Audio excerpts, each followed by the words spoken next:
Hello, আশা করি সবাই খুব ভালো আছো। আমিও বেশ ভালো আছি। তো চলো, লাস্ট ভিডিওটা ছিল দীঘাতে আমরা প্রথম দিন কেমন কাটিয়েছিলাম তার উপরে। সো বেসিক্যালি আজকে সেকেন্ড ডে আমরা কীভাবে কাটিয়েছিলাম সেটাই দেখাবো। তো চলো দেরি না করে শুরু করা যাক নাকি। তো সকালবেলা একটু দেরিতেই ওঠা হয়েছিল নেক্সট ডে। ওই যে বলেছিলাম আমরা ছুটি কাটাতে এসেছি, মানে কোনো হুটোপাটা না, কিচ্ছু না, এদিক ওদিক যাওয়ার কোনো তাড়াহুড়ো না, জাস্ট চিল করা, খাওয়া দাওয়া আর একটু সি বিচে গিয়ে টাইমটা স্পেন্ড করা, এটাই আমাদের এবারের একদম মোটো ছিল। সো আমরা সেটাকেই ফলো করছিলাম। তো সকালবেলাটা আমরা বেরিয়ে পড়েছিলাম যে আগে ব্রেকফাস্ট সারবো, দেন আবার ফিরবো। হোটেলে ফিরে ওর কিছু কাজ ছিল অফিসের, ও সেগুলো কমপ্লিট করবে, দেন আমরা সি বিচে যাব। তো যেমন কথা তেমন কাজ। তো আমরা চলে এসেছিলাম একদম ওই মোড়টাতে, যেখান থেকে উল্টো দিকে সোজা গেলেই নিউ দীঘা সি বিচ। তো এটা 4 রাস্তার মোড়, চারদিকে 4টে রাস্তা যায়, ঠিক আছে। একদম বাহাতেই পরপর দুটো দোকান ছিল। তো আমরা দেখলাম কী কী অ্যাভেলেবেল আছে। তো ওই দিনকে দেখলাম এখানে যারা যারা খাওয়া দাওয়া করছিল বেশিরভাগ না মুড়ি, তরকারি, চপ এগুলো খাচ্ছিল। তো আমি ওকে বললাম যে আমি লুচিও খাবো না, মুড়িও খাবো না, কারণ ওগুলো বাড়িতে প্রায়শই খাই আর কি। তো দেখলাম এক্সট্রা কী আছে, তো দেখতে পেলাম যে আলুর পরোটা আছে। তো দেখলাম তাহলে এটাই ট্রাই করা যাক। বাড়ি থেকে দূরে যখন আছি একটু অন্য কিছু ট্রাই করতেই হবে। তো অভি আবার বললো না ও লুচিই খাবে। তাই বললাম ঠিক আছে, যার যেটা ইচ্ছা সেটাই খাওয়া হোক। দেন ও লুচি আর ঘুগনি খেলো, আর আমি খেলাম আলুর পরোটা আর ঘুগনি। বাট আমি খুব ভালোভাবেই জানতাম যে ও একবার হলেও আলুর পরোটা ট্রাই করবে, আর হলেও কিন্তু তাই। সো দুজনে দুরকম খাবার নেওয়ার এটাই কিন্তু সুবিধা, একে অপরেরটা ট্রাই করে দুটোই খাওয়া যায়। তো শেষে আমি একটু চা খেয়ে নিয়েছিলাম, কারণ সকাল হলে চাটা আমার লাগে। তো বাড়িতে থাকলে তো কফিই ম্যাক্সিমাম খাই, ব্ল্যাক কফি। যেহেতু বাইরে ছিলাম তাই একটু টেস্ট চেঞ্জ করে চাটাই খেলাম। তো এই যে দেখছো অমরাবতী পার্কের গা দিয়ে আমরা হেঁটে যাচ্ছি। পার্কটা কিন্তু অনেকটা বড়।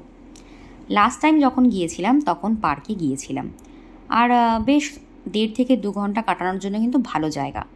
মানে যারাই ঘুরতে যাচ্ছ যদি মনে করো সকালের দিকটা কোথায় যাব, কারণ সকাল দুপুর বিকেল 3 বেলায় তো আর বিচের পাড়ে যাওয়া সম্ভব না, ভালোও লাগে না। সো সকালটা বা একটু বিকালটা, আর যদি সাথে বাচ্চা কাচ্চা থাকে তাহলে তো কোনো প্রশ্নই নেই, মানে একদম চোখ কান বুঝে অমরাবতী পার্কে চলে যাও, খুবই ভালো লাগবে। তো এদিকে আমরা হাঁটতে হাঁটতে দেখো চলে এসেছি একদম হোটেলের কাছাকাছি। তো এই দিনকে সকালবেলা যে ড্রেসটা পরেছিলাম একবারে সারা দিনের জন্য রেডি হয়ে নিয়েছিলাম। তো আমরা চলে এসেছি আমাদের হোটেলের কাছাকাছি। এর আগে আমি একটা ভিডিওতে হোটেলের পুরো ডিটেলস শেয়ার করে দিয়েছি, যারা যারা দেখোনি তারা কিন্তু অবশ্যই দেখে নিও। তো এই হোটেলের পাশে নতুন আর একটা হোটেল হচ্ছিল, তো ওটাও এদের কিনা আমি জানি না, শোনা হয়নি আর। তো রুমে ফিরে আমি দেখছিলাম টিভি, গান শুনছিলাম, ওই চ্যানেল ঘুরিয়ে ঘুরিয়ে যা যা হচ্ছিল দেখছিলাম, আর অভি নিজের কাজ করছিল। তো হোটেল থেকে আমাদের যেহেতু ফ্রি ওয়াইফাই ছিল, আমি মাঝে মাঝে কিছু এডিটিংয়ের কাজও করছিলাম, যার জন্য ওখানে থাকাকালীন কিন্তু বেশ কিছু ভিডিও আমি আপলোড করতে পেরেছি। তো এই আর কি। তো এনাদের দুজনকে তোমরা চেনো, আমার তো দুজনাই খুব ফেভারিট। সো এদের গান দেখে আমি আর চ্যানেল ঘোরাইনি, ওদের গান আমি শুনছিলাম। তো যাই হোক, আমাদের এদিনকে মোটামুটি সি বিচে যেতে যেতে প্রায় 12:30 থেকে 1টা কিন্তু বেজে গিয়েছিল। যেহেতু সোমবার ছিল, অভি তো ছুটি নিয়ে গেছিলো, তো সোমবারের কিছু কাজ অভি আগে থাকতেই আর কি সেরে নিচ্ছিল। তো আমি এদিকে সময় নষ্ট না করে এদিকে একটু টিভিও দেখছিলাম, ওদিকে গানও শুনছিলাম, আর সাথে সাথে ফোনে কিন্তু কিছু এডিটিংয়ের কাজও করে রাখছিলাম। তো চলো এবার আমরা যাব সি বিচে। এই যে দেখিয়ে দিই তোমাদেরকে কি পরেছিলাম। একটা ব্ল্যাক টি শার্ট ছিল, আর সাথে ছিল একটা 3/4 প্যান্ট, টুপি তো মাস্ট, কারণ যা রোদ টুপি লাগবেই। আর বলাই বাহুল্য এই সেকেন্ড ডের দিন কিন্তু সকাল থেকে রোদ, ঠিক আছে। তো আমি একটা স্কার্ফ নিয়ে নিয়েছিলাম, কারণ সমুদ্রে যেহেতু যাচ্ছিলাম জলে ভিজবো খুব স্বাভাবিক। সো একটা স্কার্ফ রাখা সেফ। তো এই ছিল আজকের আউটফিট, আর এই ছিল আমাদের মিনিমাল একটা লুক। আর অভি ওর মতো রেডি হয়ে নিয়েছে। তো দুজনাই রেডি। অভি ওর পছন্দের টি শার্টটাও পরে নিয়েছিল, ওটা স্পেশালি দীঘা যাওয়ার জন্যই কেনা ছিল। তো চলো চলে এসেছি দীঘায়। আর এবারে দীঘা যাওয়ার আগে আমার শাশুড়ি বারবার আমায় বলে দিয়েছিল যে গিয়ে কিন্তু ডাব খাবি, গিয়ে কিন্তু ডাব খাবি। হ্যাঁ ঠিক আছে চলো, ডাব তো খাবই, কিচ্ছু করার নেই। সো অভি আমার জন্য ডাব চুজ করছিল আর আমি কিছু সেলফ ভিডিও নিয়ে নিচ্ছিলাম। এই যে দেখতেই পাচ্ছ আমি অনেকগুলো শর্টস অলরেডি ছেড়ে দিয়েছি, তোমরা আশা করি দেখেই নিয়েছো। তো দুজনা শেয়ার করে ডাব খেলাম। তো ডাব খেয়ে চলে গেলাম দীঘার সি বিচে। তো এই দিনকে না অতিরিক্ত ভিড় ছিল না, এই যে তোমাদেরকে দেখিয়ে দিই, বেশ একটু হালকা হালকা ভিড় ছিল, ভালো লাগছিল। যেহেতু সানডেটা চলে গিয়েছিল, সানডেতে প্রচুর লোক চলে গিয়েছিল। আচ্ছা, তো আমরা প্রথমে জাস্ট একটু এরকম হাঁটছিলাম আর প্ল্যান করছিলাম যে কী দিয়ে কী করব। তো একদম মাথা ডুবিয়ে স্নান করবো না, এটা আমাদের একদম ডিসাইডেড ছিল, কারণ আমরা দুজনে একা একা ছিলাম, তার মধ্যে ফোন ছিল, চটি ছিল, তো ওগুলোকে কোথাও রেখে আসাটাও ঠিক সুবিধার লাগছিল না। তো আমরা দুজনাই ঠিক করলাম যে চলো তাহলে ফোন দুটোকে পুরো প্লাস্টিকে ভরে দেন আমরা ওটাকে সেফভাবে হাতেই রাখবো, আর এমনভাবে আর কি এমন জায়গায় বসবো যাতে আমাদের পুরো মাথা অবধি জল না আসে, বাট মানে সমুদ্রের জলটা আমাদের গায়ে আসবেও, আবার আমরা পুরোপুরি ভিজবও না। তো যেরকম ভাবা সেরকম কাজ, আমরা কিন্তু সেভাবেই এর পরের টাইমটা কাটিয়েছি। তো যেহেতু ফোনটা প্লাস্টিকের মধ্যে ছিল আর ভিডিও করা হয়নি। দেন ফিরে গেছিলাম প্রায় কটা বাজে, তখন 3টের একটু আগ দিয়েই ফিরেছিলাম। তো অতক্ষণ সমুদ্রে বসে দুজনারই ভীষণ খিদে পেয়ে গিয়েছিল, সেই সকাল 9:30 না 10টায় খেয়েছিলাম। তো আজকে তোমাদেরকে দুর্দান্ত একটা জায়গার খোঁজ দেব, ঠিক আছে? এই জায়গায় তোমরা যদি যাও তোমরা পুরো ফুললি স্যাটিসফাইড হবে। তো আগের দিন তো আমরা গিয়েছিলাম সেন্ট্রাল ক্যান্টিনে, বাট আজকে আমরা যাব শুধু ক্যান্টিন বলে যে জায়গাটা সেখানে। এখানে আমরা লাস্ট ইয়ারও গেছিলাম। তো এই যে চলে এসেছি একদম ওই মোড়টাতে, 4 মাথার মোড়। এখানটায় রাস্তাটা শেষ করে, মানে অমরাবতী পার্কের রাস্তাটা শেষ করে ওই যে বাহাতে যে মন্দিরটা, এই যে এই মন্দিরটা, এই মন্দির থেকে একটু এগিয়ে গেলে, মানে 1 মিনিটও না, একটু এগিয়ে গেলে ডান হাতেই পড়বে ক্যান্টিন। আমি একদম তোমাদেরকে 200% শিওরিটি দিয়ে বলতে পারি ওখানে তোমরা যারাই খাবে তোমাদের প্রত্যেকের ভালো লাগবে, প্রত্যেকের। মানে এখানে আমরা আগেরবার ট্রাই করেছিলাম, সেই জন্যে কিন্তু আমরা আবার যাচ্ছি, কারণ আমরা জানতাম আমরা এখানে গিয়ে একদম ডিসঅ্যাপয়েন্ট হব না। এবার যেহেতু আমরা 2 দিন এখানে স্টে করেছিলাম, তাই প্রথম দিন আমরা একটু ট্রাই করছিলাম যে অন্যান্য জায়গাতেও একটু ট্রাই করে দেখি কেমন। তাই আগের দিন সেন্ট্রাল ক্যান্টিনে গেছিলাম আর সন্ধেবেলা ওরকম একটা ফুড কার্ট থেকে খেয়েছিলাম। তো সেন্ট্রাল ক্যান্টিন অবশ্যই তোমরা যেতে পারো, সেন্ট্রাল ক্যান্টিনেও খেতে পারো। আর যদি মনে করো যে না একটা বেলা আমরা বেস্ট কিছু ট্রাই করব, তাহলে গো ফর ইট, তোমরা এটার জন্য একদম চোখ কান বুজে চলে যেতে পারো, ঠিক আছে? সো চলো, আমি আর অভি যাচ্ছিলাম, দেখি এবার আমরা কি খাওয়া দাওয়া করেছি ওখানে। এই যে হোটেলের সামনের লুকটা এরকম, মানে বাইরে থেকে খুব বেশি ফ্যান্সি না, আবার ভিতরেও যে ভীষণ ফ্যান্সি কিছু তা নয়, তবে ভীষণ পরিষ্কার পরিচ্ছন্ন আর একদম ওয়েল ডেকোরেটেড, আর বেশ খানিকটা পুরনো ধাঁচের। 2টো কম্পার্টমেন্ট, বাঁ দিকটা ছিল এসি, ডান দিকটা ছিল নন এসি। সো আমরা আগের বারও এসিতে গিয়েই খেয়েছিলাম, এবারও কিন্তু আমরা এসিতে গিয়েই আমাদের মতো বসে পড়েছিলাম।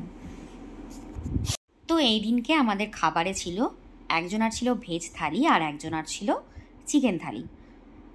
আশা করি বলতে হবে না যে কে ভেজ থালি নিয়েছিল আর কে চিকেন থালি নিয়েছিল। আচ্ছা, তো এটা নেওয়ার উদ্দেশ্য ছিল কারণ এখানকার ভেজ থালিটা দুর্দান্ত। জাস্ট দেখো ডান দিকটা কতগুলো পদ, মানে ওরা ভেজ থালিটাতে প্রাইস নেয় 160 টাকা কি 70 টাকা, বাট কত রকম পদ দেয়। এই যে দেখছো এটা কিন্তু উচ্ছের পকোড়া, ঠিক আছে? তো আমরা দুজনা দুরকম এই কারণে নিয়েছিলাম, কারণ আমরা চাইছিলাম যে ভেজ থালি থেকে যাতে আমরা দুজনাই খেতে পারি, আবার চিকেন থালি থেকেও যেন দুজনেই খেতে পারি। তো এই ছিল চিকেন থালি, যেটা আমি নিয়েছিলাম। আচ্ছা, এখানে কিন্তু স্যালাড, তারপর ভাত, তুমি যতটা ইচ্ছা নিতে পারো, ঠিক আছে? আচ্ছা, তো দেখতেই পাচ্ছ ওদিকে ডাল, তার সাথে নানা রকম সবজি আর এই পদগুলো ছিল। আর এদিকে তো আমি দেখিয়ে দিলাম কী কী খেয়েছি। আচ্ছা, তো এরপর আমরা আমাদের হোটেলে চলে আসি। হোটেলে এসে আমরা সন্ধেবেলা আবার একটু রেস্ট নিয়ে বেরোলাম। প্রায় 7টার পরপরই আমরা বেরিয়েছিলাম। তো হোটেলে ঢোকার যেটা লাস্ট টাইম সেটা 10:30 বলে দেওয়া হয়েছিল। তো আমরা ডিসাইড করি যে এই দিনকে আমরা খাবার রুমে নিয়ে এসেই খাবো, কারণ বাকি সময়টা আমরা চেয়েছিলাম বিচেই কাটাবো। তো এই যে নিউ দীঘা সি বিচে চলে এসেছি। দেখো রাতের সমুদ্র আর দিনের সমুদ্র কতটা পার্থক্য। দিনের বেলা আমরা হাঁটতে হাঁটতে সেই কতটা চলে গিয়েছিলাম, মানে বুঝতেই পারছিলাম না যে জল কতটা দূরে, আর রাত্রেবেলা মানে কোনো প্রশ্নই নেই। তো নিউ দীঘা সি বিচে কিন্তু বসে থাকতে এমনিই ভালো লাগবে, ঠিক আছে? আর হাওয়া তো দেখতেই পাচ্ছ কি মানে দারুণ দুর্দান্ত হাওয়া হচ্ছিল। তো এই আর কি। তো সন্ধ্যাবেলাটা এসে না মনটা খারাপ হচ্ছিল যে এই তো পরের দিন আবার চলে যেতে হবে। আর কিভাবে হু হু করে যেন কেটে গেল 2টো দিন পুরো, বুঝতেই পারলাম না। ইভেন এখানে বসেও কীভাবে যে 2 ঘন্টা কেটে গেল তাও বুঝতে পারলাম না। তো এবার এদিকে আমাদের আবার যেতে হলো, কারণ খেয়ে উঠে খাবারটা নিয়ে যেতে হতো। তো ফিরছিলাম, মার্কেটটা তোমাদেরকে একটু দেখাচ্ছিলাম। তো এইখানটায় আবার যেতে যেতে একটু টাটা বলে দিলাম, এই আর কি। তো এই যে দেখো নিজেকে ক্যাপচার করছিলাম, তো ইদানিং নিজেকে বেশ ক্যাপচার করছি, তো দেখতে থাকো। তো ফেরার পথে আমরা একদম সি বিচের ওই কাছেই একটা খাবার জায়গা থেকে রুমালি রুটি আর চিকেন কষা নিয়ে নিয়েছিলাম। আর এই খাবারটাও অসাম ছিল। তো দোকানটার নাম সম্ভবত নিমন্ত্রণ বা আমন্ত্রণ কিছু একটা ছিল, আমি দোকানটার নাম নিতে পুরো ভুলে গেছি, ঠিক আছে। ওই রামকৃষ্ণ বলে একটা রেস্টুরেন্ট আছে তার পাশেরটাতে, ঠিক আছে। তো এই দাদাকে দেখে রাখো, হোপফুলি তোমরা যদি গিয়ে দেখতে পাও তাহলে অবশ্যই এখানে যেতে পারো, মানে একটু প্রথম দোকানটা আর কি। তো উনি রুমালি রুটি বানাচ্ছিল, ভীষণ ভালো লাগছিল দেখতে। আর সবথেকে বড় ব্যাপার হচ্ছে রুমালি রুটিগুলোর দাম কিন্তু 8 টাকা, এত সুন্দর সাইজে। আর এই যে এই দুজনের সঙ্গে দেখা হয়েছিল, ওদেরকে একটু দেখে নাও। বাবালে আলে বাবালে আলে বাবালে, কি কি এটা, কি গো, হ্যাঁ কি এটা, ওরে বাবা গো, ওরে বাবা গো, কি পুতকু, তো পুতকু baby, cutie baby, cutie cutie cutie, আয় আয় তুমি আসো আসো, ওটা ওর ল্যাদ ঘোর, ওটা আসবে না। টাটা, টুকটুক, আচ্ছা হাত দাও হাত দাও, ওলে বাবালে ওলে বাবালে, কি মিথ্যি গো মুক্তা, কি মিথ্যি কি মিথ্যি, ওরে বাবা গো, সন্টু বাচ্চা একটা, দেখো না দেখো। তো মোটামুটি 10টা 10 বা 15 মধ্যে আমাদের খাবার প্যাকিং করা হয়ে গিয়েছিল। ফেরার পথে গিয়ে দেখলাম যে এরকম এতগুলো গরু এক জায়গায় আছে, জানি না কেন, ওরা হয়তো এখানেই থাকে রাত্রেবেলাটা। তো আমরা খাবার নিয়ে আমাদের রুমের দিকে যাচ্ছিলাম। তো এই দিনকে আর আমরা ফেরার পরে আর কোনো ভিডিও করিনি, মানে কি খেলাম না খেলাম আর দেখাতে ইচ্ছে করছিল না। তো পরের দিন সকালবেলার শ্যুট এটা, এই দিনকে আমরা রেডি হয়ে গিয়েছি, মানে ইচ্ছা করছে না তাও সেই যেতে হবে, কিছু করার নেই। তো সকালবেলা রুমটা আমরা ছেড়ে দিলাম মোটামুটি 10টা বাজে তখন। আর বিশ্বাস করো টাইম কিন্তু 9:30, কিন্তু আমাদেরকে একবারের জন্যও কেউ ডিস্টার্ব করতে আসেনি, কিছু বলতেও আসেনি। আমরা আমাদের মতো উঠে সব কিছু রেডি করে গুছিয়ে একদম ওদেরকে রুম দেখিয়ে বেরিয়ে গেছি। তো এই দিনকে সকালেও আমাদের আগের দিনের মতোই ব্রেকফাস্ট ছিল। তো এই দিনকে আবার অভি প্রথম থেকেই বললো যে আমরা এরকম হাফ হাফ করে নেবো, ঠিক আছে কোনো ব্যাপার না। তো এই দিনকে আমরা বাসে ফিরেছি। তো বাসটা কিন্তু আমরা ওই আগের দিন বুক করে রেখেছিলাম রাত্রেবেলা। এবার আমি তোমাদেরকে একটা ছোট্ট ঘটনা বলি। আমাদের জানি না বাসের সাথে কী প্রবলেম, প্রত্যেকবারই কিছু না কিছু একটা প্রবলেম হয়ে যায়, মানে বড়সড় কোনো প্রবলেম না, মিটিয়ে নেওয়ার মতো। আমাদের বাস টাইম ছিল 11:15, ঠিক আছে। বাট তোমার যেহেতু এদিনকে বিশ্বকর্মা পুজো ছিল 17 তারিখ, তো বাস 11:15 এবং 11:30 ক্যান্সেল করে দিয়ে ওরা ঠিক করেছিল ওই দুটো বাসের লোককে 12টার বাসে শিফট করে দেবে। এবার প্রবলেমটা হচ্ছে যারা বুকিং করে আসবে 12টার বাসটা, তারা তো আর নিজের জায়গা ছাড়বে না, আর যারা আগে থেকে বুক করে রেখেছে তারাও বা ছাড়বে কেন বলো। তো আমাদের বাসের প্রচুর যাত্রী, মানে যারা যারা ছিল, দুটো বাস মিলিয়ে 11:15 আর 11:30 দুই তরফের মিলে গিয়ে মানে অফিসে গিয়ে কমপ্লেন করলো, জানালো, অনেক কথা কাটাকাটি হওয়ার পরে ফাইনালি কিন্তু আমাদের কথাটাই রাখা হলো যে না ঠিক আছে 12টার বাস না, আপনাদের এই 11:15 আর 11:30 যারা যারা আছেন আপনাদেরটা মিলিয়ে 11:30 বাসে ছেড়ে দেবো। তো সেই মতো আমাদের বাস ফাইনালি 11:30 ছাড়লো। আর যেহেতু এদিনকে বিশ্বকর্মা পুজো ছিল, তো চারিদিকে কিন্তু গান বাজনা, জায়গায় জায়গায় প্যান্ডেল, এরকম রাস্তায় লাইভ আর কি যাচ্ছিল, গাড়িতে গান করতে করতে ডিজে সব কিছু মিলিয়ে, ঠিক আছে। দেখতেই পাচ্ছ আমি রেকর্ড করছিলাম আর আমিও বেশ মজা নিচ্ছিলাম, ঠিক আছে। তো আমি মনে মনে ঠিক করে রেখেছিলাম যে যেই আসুক আমি আমার জায়গা ছাড়বো না, ঠিক আছে, যেহেতু আমি কেন, প্রত্যেকেই যারা আছে এখানে তারা আগে থাকতে বুকিং করেছে। সো ওই জন্য আমি আর ওই ফেরার মুহূর্তে রাগ বা কোনো রকম মাথা গরম কিছু না করে এনজয় করছিলাম। তো যাওয়ার পথে এদেরকে একটু ক্যাপচার করছিলাম, তো ওরাও দেখলাম ক্যামেরা দেখে বেশ সবাই পোজ দিচ্ছে, তো ভালো। তো এবারের দীঘার ট্রিপ আমাদের জন্য তো দারুণ ছিল, পুরো মনে রাখার মতো একটা ট্রিপ ছিল, মানে ভেকেশন যেটাকে বলে আর কি। তো ফেরার পথে নানান রকম দৃশ্য ক্যাপচার করতে করতে আমি ফিরছিলাম। তো চলো এরপর দেখি কি হয়, ঠিক আছে। তো আমাদের ফেরার টাইমটা খুব স্মুথলি আমরা এসছি, মাঝখানে এই জায়গায় হল্ট করেছিল। তো ট্রেন যে টাইমে ছিল 12:10 বা 15, তারও মানে সেই ট্রেন এসে তারপর আমরা যে টাইমে বাড়িতে পৌঁছতাম তারও আমরা অনেক আগে চলে এসেছি। বাস একদম রাইট টাইমে এসছে আর খুব ভালোভাবে এসেছে। তো এখানে আমরা কিছু জাস্ট স্ন্যাক্স আর একটু ঠান্ডা নিয়ে নিয়েছিলাম, এক্সট্রা কিছু খাইনি। তো এই যে দেখতেই পাচ্ছ নেমে গেছি বাস থেকে। তো বাস থেকে নেমে আমাদেরকে আবার আর একটা বাস ধরে বাড়িতে আসতে হয়েছে। দেন আমরা একটা অটো নিয়ে চলে এসেছিলাম আমাদের বাড়ির কাছাকাছি। তো দুজনাই ফিরছিলাম, আর ফেরার পথে উনি বারবার করে বলেই যাচ্ছে বাড়ি গিয়ে ঘুরে ওড়াতে হবে, এই করতে হবে। আমি তো ভেবেছি যে না, ওটা তো আর কি করছে, বাড়ি গিয়ে আর এনার্জি থাকবে না ঘুরে ওড়ানোর। কিন্তু বিশ্বাস করো, বাড়িতে ফিরে ব্যাগটা রেখে জাস্ট মানে শুধু একবার ওর বাবাকে বলেছে যে চলো ঘুরে ওড়াবো, ব্যাস যেমন বলা তেমন কাজ। আমি ভেবেছিলাম উল্টে বাড়ি এসে খেয়ে দিয়ে এবার একটা লম্বা রেস্ট নেব, সেসব তো দূরে যাক, মানে সাথে সাথে গিয়ে আবার ছাদে যেতে হয়েছে, কি ঘুরে ওড়াতে হবে। তো গিয়ে আমি আর কি করব, শরীরে না পারলেও ইচ্ছা করছিল যে চলো ঠিক আছে, একটাই দিন, বারবার তো আসবে না, ক্যাপচার করি ওদেরকে।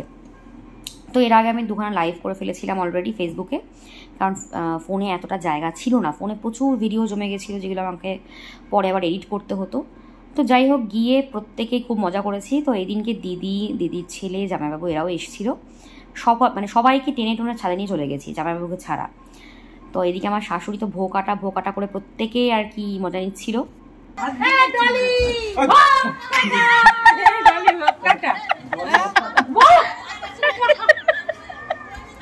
সবাই ভো কাটা।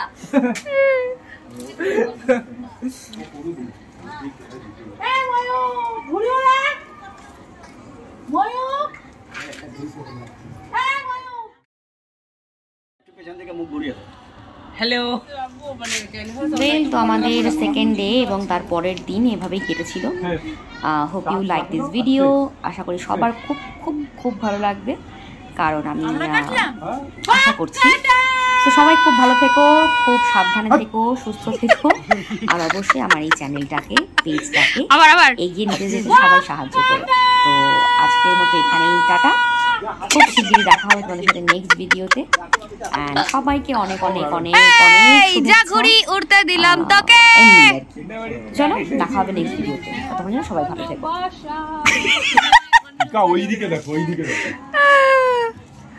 আর এটা আমি বুঝতে পারছি না, আজকে পূর্ণিমা নয় কিছু, কি করতে উঠে বসে রয়েছে এলো। হ্যাঁ, আচ্ছা, তাই জন্য তোমাকেও শুভ বিশ্বকর্মা পুজো।